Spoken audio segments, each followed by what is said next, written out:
క్రీస్తులో జ్ఞానస్నానము పొందిన మనము చనిపోతే ఎక్కడికి వెళ్తాం? ఒక మనిషి చనిపోతే ఎక్కడికి వెళ్తాడు?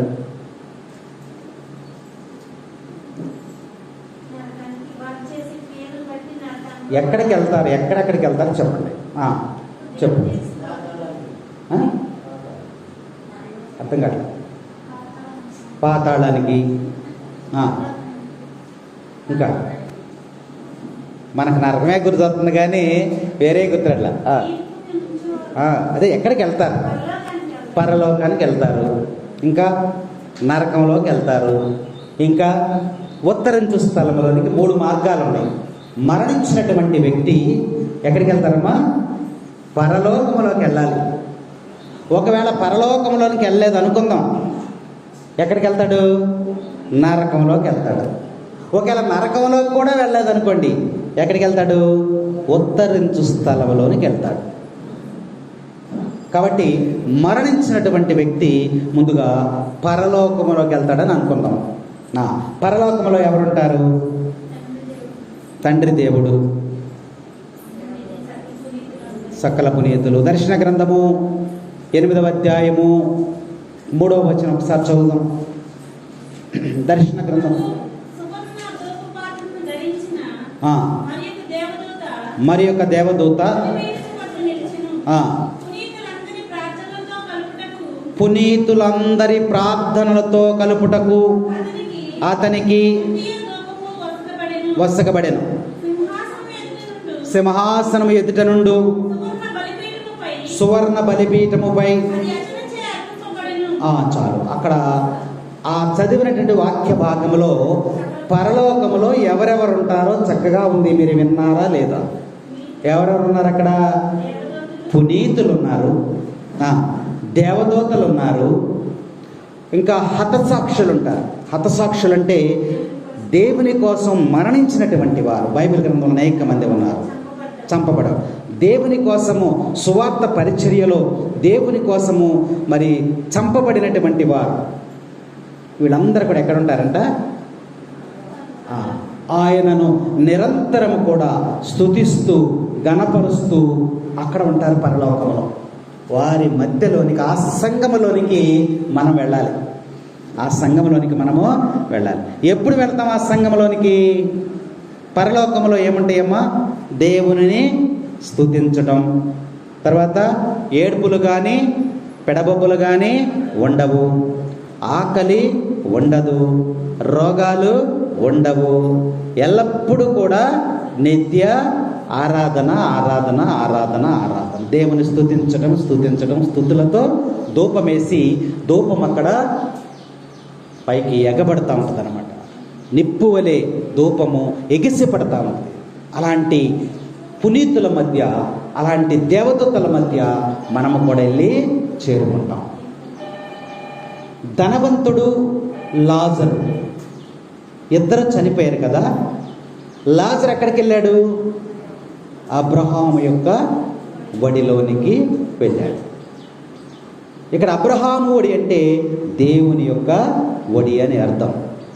అలాగే సుంకరి అయినటువంటి జక్కయ్యని గురించి యేసు ప్రభు చెబుతూ అన్నాడు, ఎప్పుడైతే పశ్చాత్తాపడ్డాడో, ఎప్పుడైతే తను అయా నేను అన్యాయముగా ఎవరి దగ్గర నా తీసుకున్నట్లయితే వారికి నేను 4 రెట్లు నేను అతనికి ఇచ్చివేస్తాను, నా ఆస్తిలో సగభాగము నేను పేదలకు దానము చేస్తాను అని ప్రభు ముందు పలికినప్పుడు, ప్రభువు పలికినటువంటి మాట, ఇతను కూడా అబ్రహాము యొక్క కుమారుడే అన్నాడు. ఇతను కూడా అబ్రహాము యొక్క కుమారుడే అంటే యేసుక్రీస్తు వంశస్థుడే. యేసుక్రీస్తు కూడా అబ్రహాము వంశంలో నుంచే వచ్చాడు. కాబట్టి ఆయన అన్న వెంటనే ఏమవుతుంది అక్కడ? యేసుక్రీస్తు ప్రభువు యొక్క జక్కయ్య ఇద్దరు కూడా సహోదరులు అయిపోయారు. వాక్య భాగం మనకు చక్కగా తెలియజేస్తామండి. కాబట్టి ఇతను కూడా అబ్రహాము కుమారుడే అన్నాడు. ఈయన కూడా పరలోకంలో చేరుకున్నాడు. అక్కడ మనం ఉంటాం. చనిపోయినటువంటి వ్యక్తి తను జీవించిన జీవిత విధానాన్ని బట్టి దేవుడు తీర్పిచ్చినప్పుడు వాళ్ళు పరలోకంలోనికి వెళ్ళిపోవాలి. ఒకవేళ పరలోకంలోనికి వెళ్ళలేదు అనుకుందాం, ఎక్కడికి వెళ్ళాలి? నరకంలోనికి వెళ్ళాలి. అవునా? 2వ తెస్సలోనిక సంఘానికి రాస్తున్న లేఖ చూడండి. 2వ తెస్సలోనిక 1వ అధ్యాయము 8-9 వచనాలు.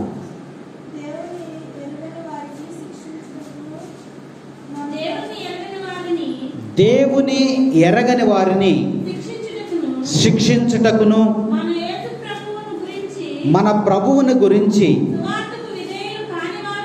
సువార్తకు విధేయులు కాని వారిని దండించుటకు అగ్ని జ్వాలలతో ఆయన దివి నుండి దిగి వచ్చును. దేవుని సన్నిధికి దూరమై శాశ్వత వినాశనమనుడు దండనమునకు వారి గురియగదురు. చాలు. నరకం మనం అంటాం కదా, నరకం అంటే ఏంటమ్మా?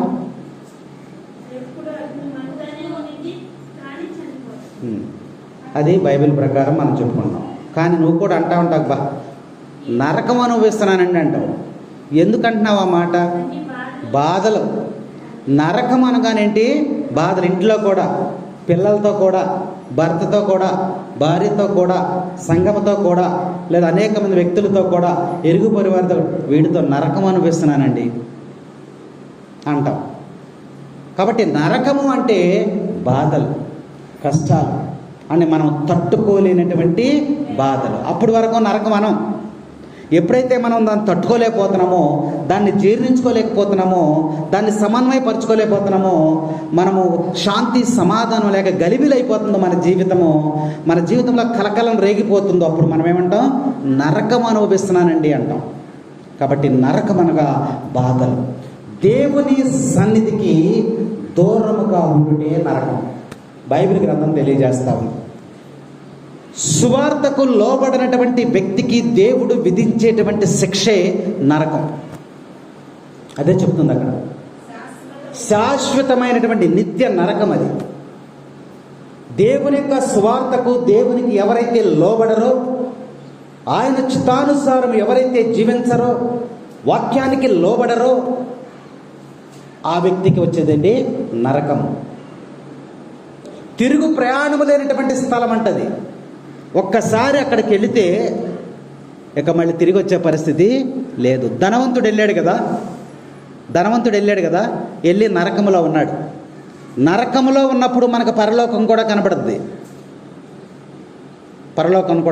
మనకి ఎలా తెలుస్తుందంటే, ధనవంతుడు ఏమన్నాడు?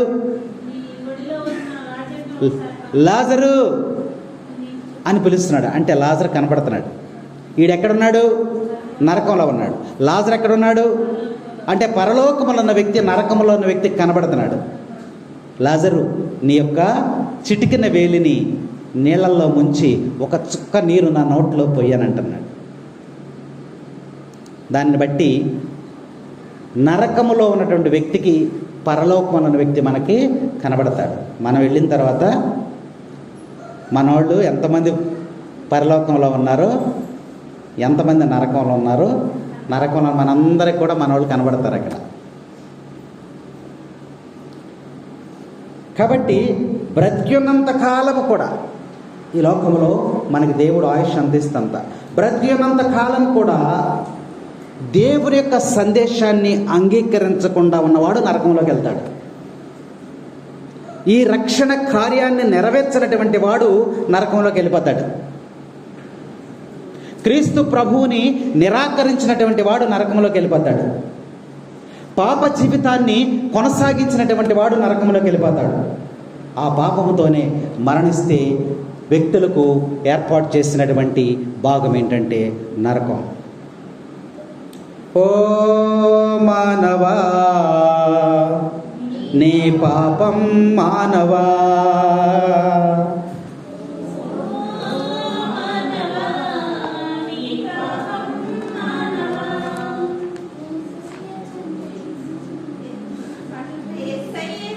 పాడండి.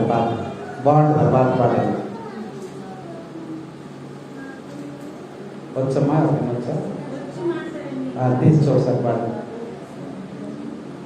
ఓ మానవా నీ పాపం మానవా,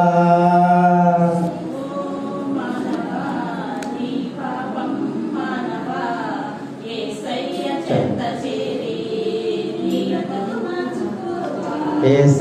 చెంత చేరి నీ బ్రతుకు మార్చుకోవా.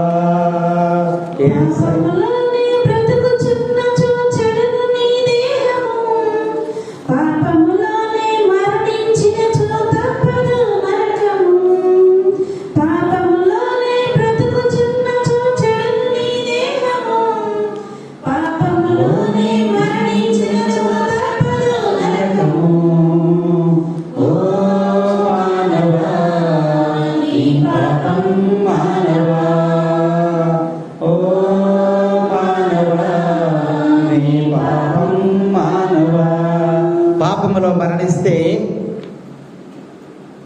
ఎక్కడికి వెళ్తామంట? నరకములోనికి. నేడే అనుకూలమైనటువంటి దినం. ఈ మరణం అనేది మనకి దేని జ్ఞాపకం చేస్తామంటే, మరణించినటువంటి వ్యక్తి దగ్గరికి వెళ్ళటం అనేది మరి ఆ మరణించిన వ్యక్తిని గురించి కాదు, కానీ ఆ మరణము మనకి జ్ఞాపకం చేస్తూ ఉంది. ఏంటంటే, నువ్వు జీవించేది స్వల్పమైనటువంటి కాలమే. ఇదిగో వ్యక్తి చనిపోయాడు చూడు, బతికినంతకాలం విర్రవీగాడు, బతికినంతకాలం దేవుణ్ణి విడిచిపెట్టాడు, దేవునికి దూరంగా జీవించాడు, దేవుని అంగీకరించలేదు, మరణించాడు. ఇప్పుడు నరకంలోనికి వెళ్ళిపోతున్నాడు. మరణము వరకు కూడా దేవుణ్ణి నిరాకరించినటువంటి వారు ఉన్నారు. ఒక ఆయన ఉన్నాడు, అయా దేవాలయానికి రావచ్చు కదా, అయా ఇదంతా బిజీగా ఉన్నాం, రేపు వారం వస్తానండి. వచ్చేవారం అడిగినప్పుడు ఇంకొక వార్త ఇలా చెప్పుకుంటా వస్తానండి, నేను ఏదో ఒక రోజు వస్తానండి, దేవాలయానికి వస్తాను. కాలం గడిచిపోతుంది. మంచంలో పడిపోయాడు. పడిపోయిన తర్వాత అప్పుడు వెళ్ళి, అయ్యా మరి ఇప్పుడు వరకు కూడా నువ్వు దేవాలయానికి రాలేదు, ఇప్పుడైనా కొంచెం నెమ్మదిగా రాయి అంటే, వస్తానయ్యా, రేపు వస్తాను. దేవుని దగ్గరికి రావటానికి మనం రోజు కూడా ఏం చేస్తున్నాము? పోస్ట్ పోన్ చేసేస్తున్నాం. రేపు అని పోస్ట్ పోన్ చేసేస్తున్నాం. ప్రభు ఏమంటాడంటే, నేడే ఈ రోజే అంటున్నాడు. మనం ఏమంటున్నాం? రేపు వస్తానన్నాడు. చివరికి ఏమైపోయాడమ్మా? చనిపోయిన రోజున గుళ్ళోకి తీసుకొచ్చారు. చనిపోయిన రోజునే గుళ్ళోకి తీసుకొచ్చి ప్రార్థన చేయించి తీసుకెళ్ళారు. ఎప్పుడు వచ్చాడు ఆయన? చనిపోయిన తర్వాత. వాక్యం మనకు మరణము వరకు కూడా దేవుని నిరాకరించినటువంటి వ్యక్తి కోసము ఏర్పాటు చేయబడినదే నరకమని వాక్యం మనకి హెచ్చరిక జీవిస్తుంది. సువార్తను అంగీకరించకుండా ఇంకా మనం మూర్ఖులుగా జీవిస్తే మరణమే మనకు శరణ్యము. ఆ మరణించిన తర్వాత ఆత్మ కూడా నరకంలోనికి వెళ్ళిపోతుంది. నీ దేహము నశించిపోతుంది, కానీ ఆత్మ నశించిపోదు. ఆత్మకు చావు లేదు. శరీరం ఎవరిచ్చారు? తల్లిదండ్రులు ఇచ్చారు, అవునా? ఆత్మ ఎవరిచ్చారు? దేవుడిచ్చాడు. కాబట్టి చనిపోయిన తర్వాత శరీరం అనేది ఇక్కడ భూమిలో మట్టిలో కలిసిపోతూ ఉంది. ఆత్మ అనేది దేవుని దగ్గరికి వెళ్ళిపోతూ ఉంది. మట్టి నుండి వచ్చిన శరీరము మట్టిలోనే స్వామిని విచ్చిన ఆత్మానికి సన్నిధి చేరాలి. స్వామిని విచ్చిన ఆత్మ తిరిగి సన్నిధి చేరాలి. ఎక్కడికి వెళ్ళాలి? ఆయన చెంతకి వెళ్ళాలి. చనిపోగానే మరణం అంటేనే అర్థం ఏంటంటే శరీరము ఆత్మ వేరు చేయబడటం. నీ శరీరంలో దేవుడిచ్చినటువంటి ఆత్మ దాగి ఉన్నంతసేపే నీలో జీవం ఉంటుంది. ఆ ఆత్మ ఎప్పుడైతే శరీరం నుంచి బయటకు వచ్చేసిందో నీ దేహం అంతా కూడా ఏమైపోద్ది? నశించిపోద్ది, మట్టిలో కలిసిపోతున్న వాక్యం మనకి హెచ్చరిక చేస్తారు. కాబట్టి ఏ వ్యక్తి కూడా నరకానికి పంపించాలని అనుకునేవాడు కాదు మన దేవుడు అని వాక్యం మనకి బోధిస్తుంది. కాబట్టి నరకం యొక్క మార్గాన్ని ఎవరు తయారు చేసుకుంటున్నారు? మనమే తయారు చేసుకుంటున్నాం. దేవుడు నువ్వు నరకానికి వెళ్ళు, నువ్వు పరలోకానికి వెళ్ళు అని చెప్తున్నాడా? చెప్పటల్లా. ఏ మానవుడు కూడా నరకంలోనికి ప్రవేశించడానికి దేవునికి ఇష్టం లేదు. ప్రతి మానవుడు కూడా రక్షణ పొంది ఎక్కడికి రావాలనుకుంటున్నాడు? పరలోకం దగ్గరికి రావాలనుకుంటున్నాడు. కానీ నరకం యొక్క మార్గము ఎవరు ఏర్పాటు చేసుకుంటున్నారు? మనమే. అందుకనే దేవుడు 2 మార్గాలు మన ముందు ఉంచాడు. 2 మార్గాలు. ఏంటి ఆ మార్గాలు? మన ఊరిలోంచి బయటికి వెళ్ళాలంటే ఎన్ని మార్గాలు ఉన్నాయి? ఒకటేమిటు మిల్లి రోడ్డు, ఒకటేమిటు గాంధీ బొమ్మ రోడ్డు. అవునా? అయ్యాక అడ్రస్లు మనం చెప్పేది. ఈ ఊరిలో నుంచి బయటికి వెళ్ళాలంటే 2 మార్గాలు ఉన్నాయి. అవునా? కాబట్టి భూలోకంలో నుంచి దేవుడు మనకి పరలోకానికి చూపించడానికి ఆయన 2 మార్గాలు మనకు చూపిస్తూ ఉన్నాడు. ఏమిటా మార్గాలంటే విశాలమైనటువంటి మార్గము, ఇరుకైనటువంటి మార్గము. ఏ మార్గాన్ని అనుకుంటారు? మీరు విజయవాడ వెళ్ళాలి, ఏ మార్గంలో వెళ్తారు? విశాలమైన మార్గంలో. ఆమెతో ఆమెకు అనుభవం ఉంది కదా. విశాలమైన మార్గంలో వెళ్తూ అక్కడ ఏం చేసింది? లారీకి ఢీ కొట్టింది. అవునా? అందుకని ఆమె అనుభవం చెప్తుంది. మరి దేవుడు కూడా 2 మార్గాలు చెప్తున్నాడు. ఒకటి మనకేంటన్నాడంటే ఇరుకైన మార్గము, విశాలమైన. మీరే ఎన్నిక చేసుకోండి. విశాలమైన మార్గంలో నువ్వు ప్రవేశిస్తే ఆ మార్గంలో ప్రయాణము చేయగా ఎక్కడికి వెళ్తుందంట? ఇరుకైన మార్గం అయిపోద్దంట. అది ఇరుకైన మార్గంలోనే మొట్టమొదటిగా నువ్వు ప్రవేశిస్తే అందులో ప్రయాణం చేయగా అదేమవుతుందంట? విశాలం అవుతుందంట. ఆత్మీయమైనటువంటి అర్థం ఏమిటంటే నువ్వు విశాలమైన జీవితం అంటే ఓ నా ప్రాణమా తినుము తాగుము సుఖించుము, విచ్చలవిడి జీవితం, నిష్ఠానురాజంగా జీవించటం, నీకేది తోస్తే అదే చేయటం, ఎవరిని లెక్క చేయకపోవటం, దేవుడంటే భయం లేకపోవటం, దేవుడిని లెక్క చేయకపోవటం, ఆరాధన అంటే సేవకులంటే గురువులంటే అసలు భయము భక్తి ఆధారం లేకపోవటం, నేనే నా ఇష్టం, నా డబ్బు నేను ఖర్చు పెట్టుకుంటున్నా, నా మార్గంలో నేను వెళ్తున్నా, నా సంపాదన నేను ఖర్చు పెట్టుకున్నా అని నీ ఇష్టానుసారముగా నువ్వు విశాలమైన మార్గాన్ని నువ్వు ఎన్నిక చేసుకున్నట్లయితే అది ఎక్కడికి తీసుకెళ్తుందంట? నిన్ను ఎలాగ ఇరుకైపోద్ది. త్రాగుడు విశాలమైన మార్గం, జోదము విశాలమైన మార్గం, వ్యభిచారము విశాలమైన మార్గం. చాలా సరదాగా ఉంటాయి ఇవన్నీ కూడా. బాధలు వచ్చేసినారంటే ఓ పెగ్గేయి అంటాడు. అంటే ఆడి ఉద్దేశం ఏంటి? మందు తాగితే బాధలు తగ్గిపోతాయి అనుకుంటాడు. గొడవలు వస్తే మందు తాగితే తగ్గిపోతాయి అనుకుంటారు. విశాలమైన మార్గం అన్నమాట. సంతోషం కోసం, తాత్కాలికమైనటువంటి సంతోషం కోసం మనిషి వ్యసనాలకు అలవాటు పడిపోతాడు. ఈ అలవాటుల్లో ఆ తాగుడు ఎక్కడికి తీసుకెళ్తుంది? అది ఇంట్లో కొండలో షట్లు అన్నీ అమ్మేసేసే పరిస్థితి. అన్నీ అమ్మేసుకుని తర్వాత భార్య పిల్లలు కూడా విడిచిపెట్టి వెళ్ళిపోయి చివరికి అతడు మరణిస్తున్నాడు. విశాలమైన మార్గం ఎక్కడికి తీసుకెళ్ళింది? మరణానికి. ఇరుకైనటువంటి మార్గం దేవుని యొక్క అడుగుజాడల్లో, దేవుని యొక్క చట్టం ప్రకారం, దేవుని యొక్క ఆజ్ఞల ప్రకారం, ఒక నియమము నిబంధనల ప్రకారము, ఆదివారం ఒక పండుగ లేదా ఒక ఆరాధన, ఒక క్రమమైన పద్ధతిలో నువ్వు జీవించినప్పుడు అలా జీవిస్తూ ఉండగా మార్గం ఏమవుద్దంట? విశాలమైపోద్ది. నీ కుటుంబం విస్తరిస్తుంది, నీ పిల్లల భవిష్యత్తు, నీ యొక్క సంపదలు, నీ యొక్క పనులు అన్నీ కూడా దేవుడు ఆశీర్వదిస్తాడు విశాలమైన మార్గంలో నువ్వు. కాబట్టి దేవుడు 2 మార్గాలు మనకిచ్చాడు. నువ్వే మార్గాన్ని అనుకుంటున్నావు? నరకానికి వెళ్ళేటువంటి మార్గాన్ని నీవే ఎన్నిక చేసుకుంటున్నావని వాక్యం ఈరోజు మనకి హెచ్చరిక చేస్తా ఉంది. కాబట్టి నువ్వు నరకంలోకి వెళ్ళాలా, పరలోకంలోకి వెళ్ళాలా? మరణం అనేది మనకి జ్ఞాపకం చేస్తూ ఉంది. మత్తయి శుభవార్త 8వ అధ్యాయం 14వ వచనం ఒకసారి జ్ఞాపకం చేసుకుందాం. మత్తయి శుభవార్త 8వ అధ్యాయం 14వ వచనం. దేవుడు ఏం చెప్తాడు?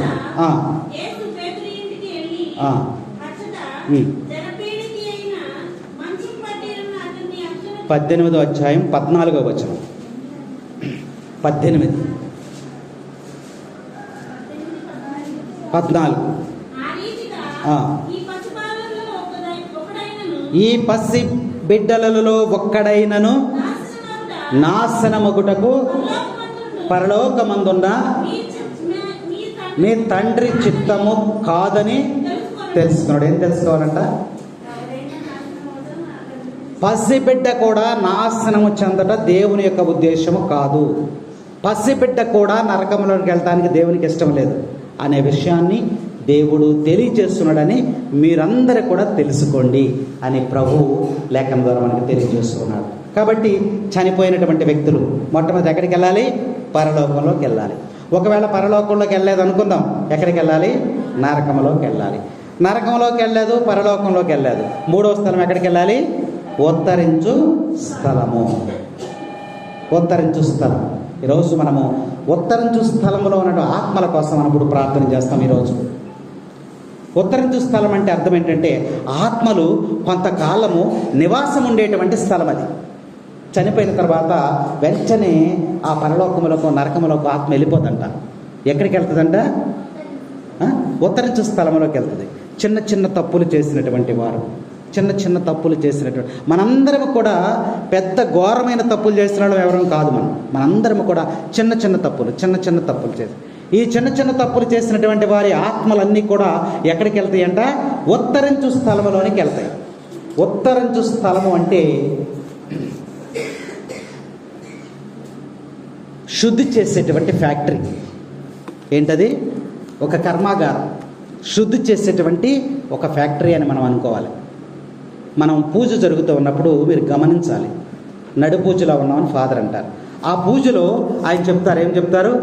చనిపోయిన మా సహోదరి సహోదరులను మీ ప్రేమ యందును ఈ లోకమని వీరందరినీ దయతో మీ రాజ్యములో చేర్చుకొనుడు, మేమును అతనికి చేరి మీ మహిమను వీక్షించుచు నిత్యానందం పొందుదుముగాక.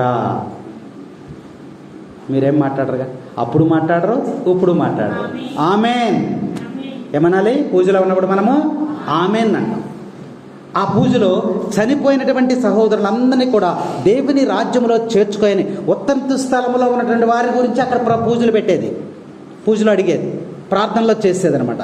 కాబట్టి ఉత్తర స్థలంలో పాపములో చనిపోయిన వారికి దండన తప్పించమని సంఘము, గురువులు, ఉపదేశకులు, విశ్వాసులు చేసేటువంటి ప్రతి ప్రార్థనలో కూడా ఉత్తరించు స్థలంలో వారి కొరకు మన ప్రార్థనలు ఉపయోగపడతాయి.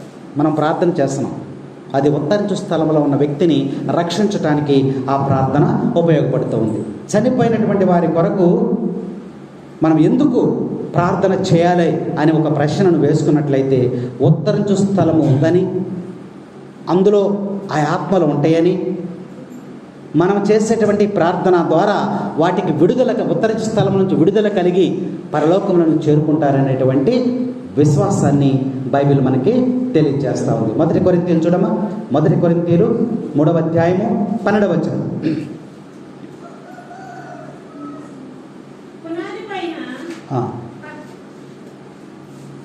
1 కొరింథీయులకు రాసిన లేఖ 3వ అధ్యాయము 12వ వచనం.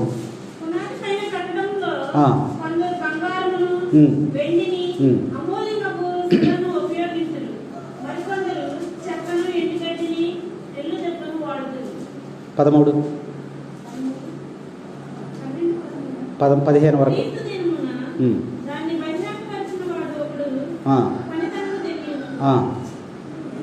సరే, ఇక్కడ వాక్యాల మన భాగంలో చూసినట్లయితే, బ్రతికి ఉన్నటువంటి కాలంలో మనిషి చేసినటువంటి మంచి పనులు, చెడు పనులను పరీక్ష చేసేటువంటి స్థలమే ఉత్తరించు స్థలం. మనం ఎలా జీవించాం? మనం నడిచిందే మంచిది అనుకుంటాం, మనం మాట్లాడిందే మంచిది అనుకుంటాం. అవునా? ఎవరికి వాళ్ళే, నేను నడిచే మార్గమే మంచిది, నేను మాట్లాడిన మాటే మంచిది అని అనుకుంటాం. కానీ నువ్వు మంచిదా చెడ్డదా? ఆ క్రియలు, ఆ మాటలు, ఆ నడక, ఆ ప్రవర్తన అన్నీ కూడా ఎక్కడ పరీక్షింపబడతాయి అంట? చనిపోయిన తర్వాత ఉత్తరించు స్థలములో పరీక్షించబడతాయి. అగ్ని పరీక్ష అంట అక్కడ. బంగారాన్ని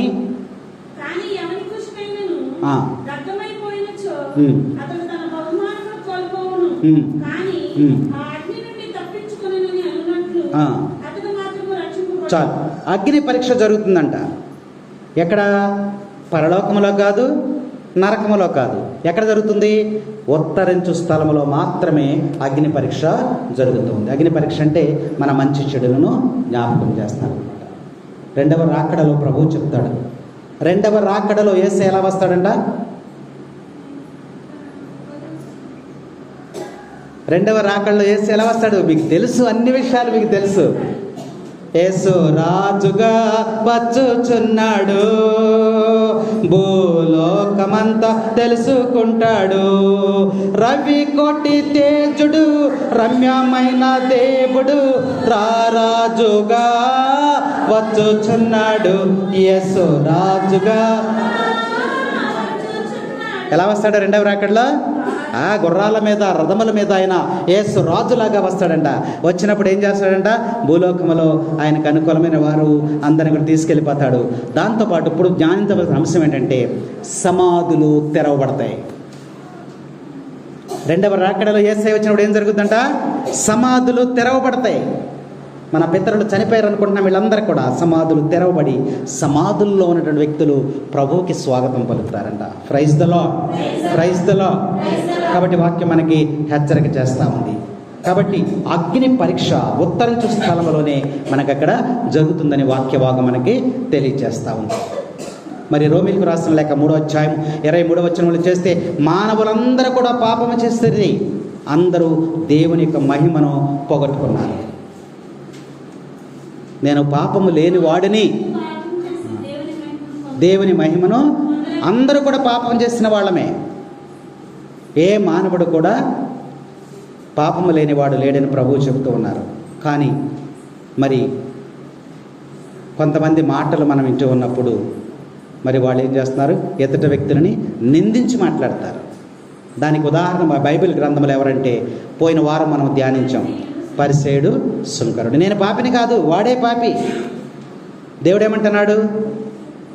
మానవులందరూ కూడా. పరిసేయుడు ఏమంటున్నాడు?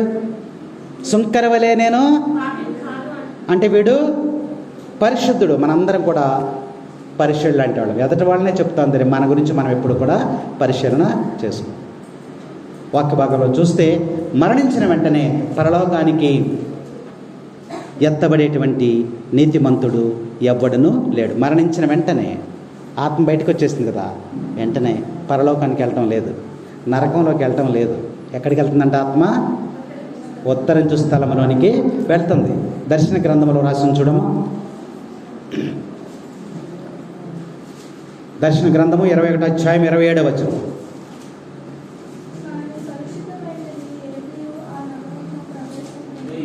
దర్శన గ్రంథము 21వ అధ్యాయం. కలుషితమైనది ఏదియు ఆ నగరమున ప్రవేశింపదు. ఏ నగరం అది? పరలోక పట్టణం. కలుషితమైనది ఏది కూడా అంటే పాపపు మచ్చలు, పాపపు మరకలు, పాపపు మచ్చలు కానీ పాపపు మరకలు ఏది ఉన్నా కూడా పరలోకములోనికి మనము ప్రవేశించలేము. ఎయిర్పోర్ట్లోకి మనం వెళ్తున్నాం అనుకోండి, ఆ గేట్ దగ్గరికి వెళ్ళిన తర్వాత అడేం చేస్తాడు? స్కానర్ పెడతాడు. అలా పెడతాడు, పైన తల నుంచి కాళ్ళ వరకు పెడతాడు. మన శరీరంలో ఎక్కడ తుపాకు కానీ చాకు కానీ ఏమైనా ఉన్నాయి, ఐరన్ వస్తువులు ఏమైనా ఉన్నాయి అనుకో, వెంటనే అలారం మోగుద్ది. అక్కడ మోగినప్పుడు మీ దగ్గర ఏదో ఉంది బయటికి రా అని చెక్ చేస్తారు. పరలోకంలోనికి వెళ్ళేటప్పుడు కూడా అక్కడ చక్కగా రాసి ఉంది. ఏముంది? కలుషితమైనది ఏది కూడా అంటే మనలో పాపపు మచ్చలు మరకలు ఏమైనా ఉన్నట్లయితే గేటు దగ్గర ఆగిపోవాలి, లోపలికి వెళ్ళడానికి అవకాశము లేదు. అందుకనే చనిపోయిన తర్వాత ఆత్మ శరీరం బయటకు వచ్చిన తర్వాత గబగబా పరిగెత్తుకెళ్ళి పరలోకంలోకి గేటు దగ్గరికి వెళ్తే ఏమవుద్ది? నీకు మచ్చలు ఉన్నాయ్యా, నీకు మరకలు ఉన్నాయ్యా, నువ్వు వెనక్కి వెళ్ళంటారు. నరకం దగ్గరికి వెళ్ళిపోయామన్నాడు. అక్కడ కూడా వెంటనే ఎంట్రన్స్ లేదు. తీర్పు జరగాలని, తీర్పు జరిగిన తర్వాత ఎంట్రన్స్. ఈలోపు ఏం చేయాలి? ఆత్మ అటు వెళ్తాకి లేదు, ఇటు వెళ్తాకి లేదు. ఇప్పుడు ఎక్కడికి వెళ్ళాలి? ఉత్తరించు స్థలంలోనికి ఆ ఆత్మ వెళ్ళిపోతుంది. ఉత్తరించు స్థలంలోనికి వెళ్ళిపోతుంది. చివరికి ఏంటంటే అక్కడ మన యొక్క పాపములన్నింటినీ కూడా, తప్పులను పాపాలను శుద్ధి చేసే నిమిత్తము ఆత్మలు ఉత్తరించు స్థలంలోనికి వెళ్తాయి. ఎంతకాలం ఉంటాయి? ఆ ఆత్మ అక్కడికి వెళ్ళింది ఎంతకాలం ఉంటుంది అక్కడ? దానికి ఏమన్నా సమయం ఉందా? మన ఇంట్లో మన తండ్రి చనిపోయాడు అనుకుందాం, ఉత్తరించు స్థలంలో ఉందని అనుకుందాం. ఆత్మ ఎంతకాలం ఉంటుంది అక్కడ? భూలోకములో ఉన్నటువంటి వారి కుటుంబ సభ్యులు ప్రార్థనను బట్టి అక్కడ ఉంటుందంట. నువ్వు ఆయన కోసం ప్రార్థనలు ఎడతెగక నువ్వు ప్రార్థనలు చేస్తూ ఉంటే ఉత్తరించు స్థలంలోంచి ఆయనకి విడుదల ఉంటుంది. నువ్వు ప్రార్థనలు చేయలేదనుకోండి, ఆ మచ్చ, ఆ మరక అలాగే అక్కడే ఉంటుంది ఆయనకి. ఎందుకనంటే చనిపోయినటువంటి వారు ప్రార్థన చేయటానికి అవకాశము లేదు. మృతులు ప్రార్థన చేయటానికి, దేవుణ్ణి వేడుకోవటానికి అవకాశము లేదు. కాబట్టి అక్కడ ఉండి బాధపడుతున్నాడు ఆయన. ఆ ఆత్మ బాధపడుతుంది. ఏమంటుంది? నా ఇంటి దగ్గర నా భార్య, నా బిడ్డలు లేదా నా మనవళ్ళు ఎవరన్నా నా కోసం ప్రార్థన చేస్తే బాగుండు, నేను ఎక్కడి నుంచి విడుదల పొంది ఆ యొక్క పరలోకంలోనికి వెళ్ళిపోతానని ఆ ఆత్మ కూడా అక్కడ బాధపడతా ఉంది. కానీ మనం ఏం చేస్తాం? ఇక్కడ పోయినాడు ఎట్టగా పోయాడు, లేక మనకెందుకులేని మనం పట్టించుకోం. కానీ ఆ ఆత్మ మన కోసమే తిరుగుతూ ఉంటుందంట. అప్పుడప్పుడు మా నాన్న కనపడ్డాడు, ఇంట్లోకి వచ్చి నడుస్తున్నాడు, నన్ను పిలుస్తున్నాడు అనే మాటలు కొంతమంది చెప్తూ ఉంటారు. ఆ ఆత్మ అటు ఇటు వెళ్ళలేక సందిగ్ధ పడిపోతూ ఉంది. ఎందుకంటే మచ్చ ఉంది. ఈ మచ్చ పోవాలి అంటే నువ్వు ప్రార్థన చేయాలి. నువ్వు ప్రార్థన చేస్తే దేవుడు ఈ మచ్చని తొలగిస్తాడు, క్షమించి వారిని పరలోకంలోనికి చేర్చు. అందుకోసమే చనిపోయినటువంటి వారి కోసం మనం ప్రార్థన చేయాలి. Praise the lord, praise the lord. యేసు ప్రభు కూడా చనిపోయిన తర్వాత ఎక్కడికి వెళ్ళాడమ్మా? ఆయన పరలోకానికి వెళ్ళాడా? నరకంలోకి వెళ్ళాడా? ఉత్తరించు స్థలమునికి వెళ్ళింది ఆయన ఆత్మ కూడా. యేసు ప్రభుకు ఉన్నటువంటి లక్షణం ఏంటి? ఆయన ఎక్కడికి వెళ్ళి ఏదో ఒకటి చెప్తానే ఉంటాడు.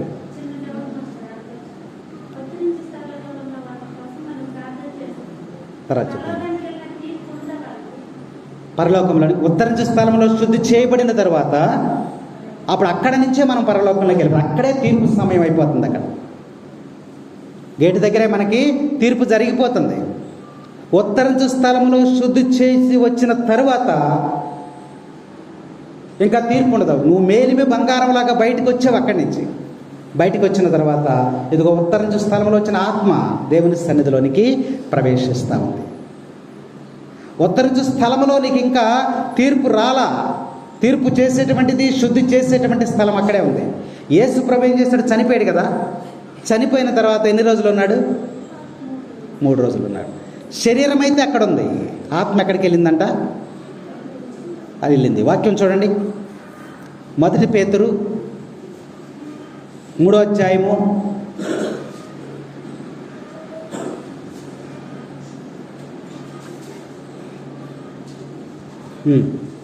1 పేతురు 3వ అధ్యాయము 19వ వచనం.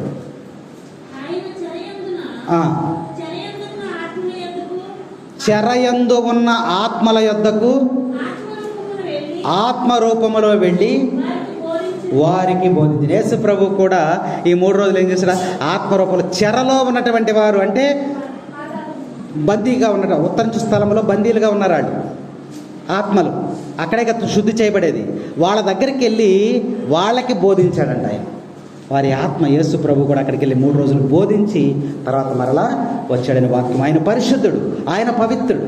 కాబట్టి ఆయన ఎక్కడి నుంచి అక్కడికి, అక్కడి నుంచి ఇక్కడికి, ఎక్కడికైనా తన ఆత్మ వెళ్ళగలుగుతుంది. కాబట్టి ఉత్తరించు స్థలంలోకి యేసు ప్రభు వెళ్ళి 3 రోజులు ఉండి వాళ్ళకి బోధించి తిరిగి వచ్చాడని వాక్యం మనకి తెలియజేస్తూ ఉంది. కాబట్టి ఆదాము మొదలుకొని యేసుక్రీస్తు వరకు కూడా ప్రపంచంలో చనిపోయిన వారి అందరి యొక్క ఆత్మలకు తీర్పు ఎక్కడ జరిగిందంటే ఉత్తరించు స్థలము పాతాళములోనే జరుగుతూ ఉంది. అక్కడ నుంచి నరకములోనికి లేదా ఈ యొక్క పరలోకములోనికి ఆత్మలు వెళతాయని వాక్యం మనకి తెలియజేస్తూ ఉంది. యేసుక్రీస్తు కూడా ఆత్మరూపంలోని వారి మధ్య ఉండి వారిని బోధించినట్టు వాక్యం సువార్తను బోధించినటువంటి భాగంగా మనకి తెలియజేస్తూ ఉంది.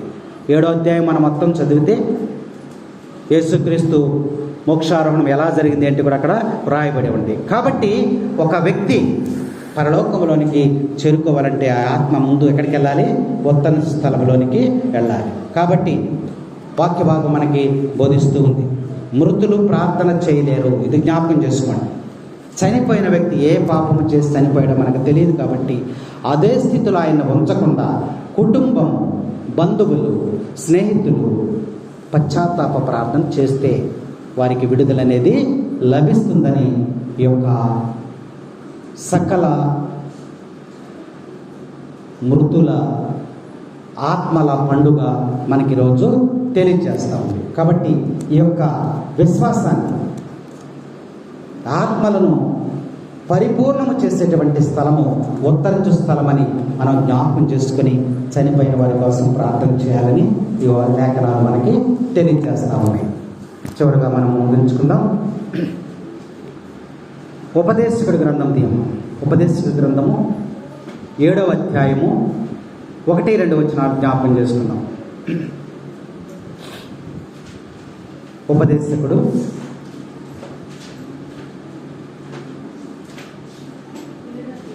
7వ అధ్యాయము 1-2 వచనాలు. విలువగల సుగంధ తైలముల కంటే మంచి పేరు మెరుగు. పుట్టినరోజు కంటే గిట్టిన రోజు, సరే చనిపోయిన రోజే మంచిదంట బైబిల్ చెప్తుంది. విందులు చేసుకున్న ఇంటికి పోవుట కంటే విచారముతో మగ ఇంటికి పోవుట మేలు.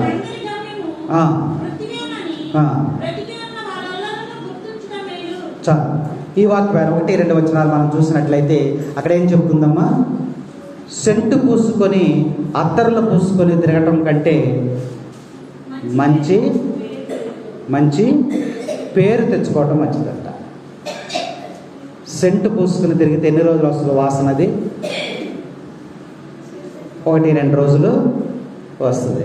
ఇంకా ఫారిన్ సెంట్ అయితే 1-2 ఉతుకులు ఉతికినా సెంట్ అవసరం. వాడు మన దగ్గరికి వస్తుంటే కంపు కొడతా ఉంటుంది అనమాట. 10 రోజులైనా ఉంటుందంట, 10 రోజులైనా ఉంటా ఉంటుంది. కానీ దేవుడు ఏమంటున్నాడు? నువ్వు సెంటు పూసుకొని లేదా అత్తర పూసుకొని పరిమళ ద్రవ్యం పూసుకొని తిరుగుట కంటే మంచి పేరు సంపాదించుకున్నట మంచిది. అది నిన్ను పరలోకానికి చేరుస్తుందంట. అవునా? వాక్యం మనకి పుట్టినరోజు కంటే గిట్టిన రోజు, చనిపోయిన రోజే మంచిదంట. కాబట్టి చనిపోయినటువంటి వ్యక్తి దగ్గరికి మనం వెళితే ఆ చనిపోయినటువంటి వ్యక్తి ద్వారా దేవుడు మనకు ఒక పాఠాన్ని నేర్పుతాడంట. ఒక పాఠాన్ని నేర్పుతాడు. మనం ఆ క్షణంలోనే మర్చిపోతాం. ఆ క్షణాల్లోనే మనము మర్చిపోతాం. ఎందుకంటే వాక్యం మనకి బోధిస్తూ ఉంది. చనిపోయినటువంటి వ్యక్తి దగ్గరికి వెళ్ళినప్పుడు ఆ కాసేపు మనకు బాధ అనిపిస్తుంది. అయ్యో నిన్నటి వరకు బాగానే ఉన్నాడు, ఇంతలో ఏం జరిగిపోయింది, ఏమైపోయిందో అని మనం బాధపడుతూ ఉంటాం. వచ్చేసిన తర్వాత మళ్ళీ యథాలాపంగానే మనము జీవిస్తూ ఉంటాం. కాబట్టి చనిపోయిన వాని దగ్గరికి వెళ్ళినప్పుడు నువ్వు ఒక పాఠాన్ని నేర్చుకో.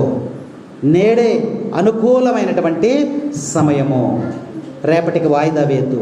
దేవుని దగ్గరికి రావటానికి, దేవుణ్ణి ప్రార్థన చేయటానికి, దేవుణ్ణి నువ్వు ఆహ్వానించటానికి ఈరోజే నీకు అవకాశం ఉంది. రేపటి దినమో నీది కాదు అని చెప్పి ఈరోజు సకల మృతుల ఆత్మల పండుగ ఈరోజు మనకి ఘనముగా మరి తెలియజేసుకుంది. ఈ విషయాన్ని మనం జ్ఞాపకపరుచుకుంటూ మన చనిపోయినటువంటి పితరులందరి కోసం ప్రత్యేకంగా మనం ప్రార్థన చేద్దాం. వారిని ఉత్తరించే స్థలంలో నుంచి వెలుపలికి తీసుకురావడానికి మన ప్రార్థనలే వారికి ఎంతగానో ఉపయోగపడుతూ ఉంటున్నారు. కాబట్టి ఈ నెలంతా కూడా మనము చనిపోయిన వారి ఆత్మల కోసం ప్రత్యేకంగా ప్రార్థన చేయడం, వ్యక్తిగత ప్రార్థనలో కూడా మీరు ఇంటిలో మోకరించి ప్రార్థన చేసేటప్పుడు కూడా వారి